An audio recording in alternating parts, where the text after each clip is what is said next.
السلام علیکم ورحمۃ اللہ وبرکاتہ۔ آج کی اس ویڈیو میں بات کریں گے خواب میں اپنا جسم نیلا یا سیاہ دیکھنا۔ جب بھی خوابوں کی تعبیر بیان کی جائے اور اس میں مرد و عورت میں سے کسی کا ذکر نہ ہو تو اس سے مراد مرد و عورت دونوں ہیں۔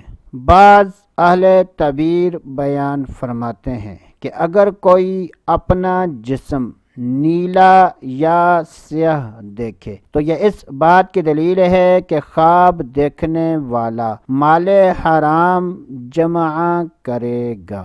اللہ عز و جل سے دعا ہے کہ اللہ عز و جل ہمیں اچھے خواب دیکھنے اور برے خوابوں سے بچنے کی توفیق عطا فرمائے۔ تو دوستو ابھی کے لیے اتنا ہی، اگلی ویڈیو تک اجازت، اللہ حافظ۔